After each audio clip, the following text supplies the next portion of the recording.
Hello, welcome to another episode of Culture Shock. My name is Shawn Galloway, the president of ProAct Safety. In this short video, I'd like to share with you a very simple four-part model to manage performance. Now, performance management is an interesting concept. It's about helping people manage their own performance if you think about it. But to do so, there's 4 steps that I'd like for you to consider, and I like it because they're easy to remember with these 4 steps.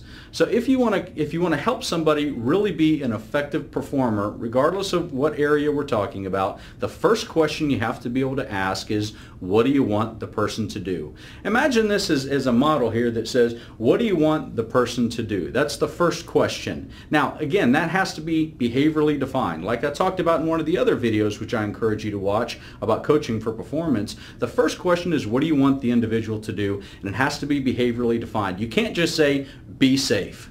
If you have any children that are now at driving age, did you put them behind the car and say, drive safely now?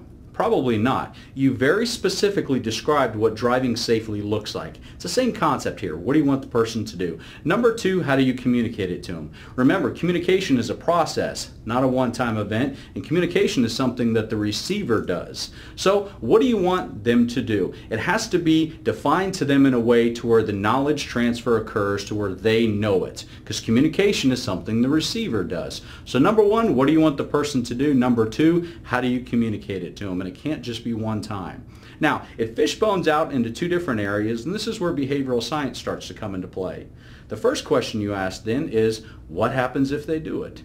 Do you have positive consequences if they're able to perform this? And the other question here is, what happens if they don't do it? So number 1, what do you want the person to do? Number 2, how do you communicate it to them by setting levels of expectations? What happens if they do it, and what happens if they don't? If you don't have 4 questions to all of those different areas, you're not going to be effectively shaping performance. So I encourage you to take this model and try to figure out a way to fit it within your organization. With all of these videos that we're sharing here, they're all ideas and they're all great practices, but they work best when you can take them and make them fit into your organization. Don't try to make your organization fit these models. If you have any comments that you'd like to share, there are several options. You can post a comment on Canadian Occupational Safety's website.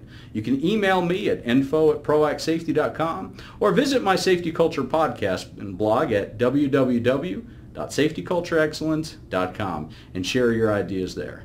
Thanks again for all that you do. See you next time.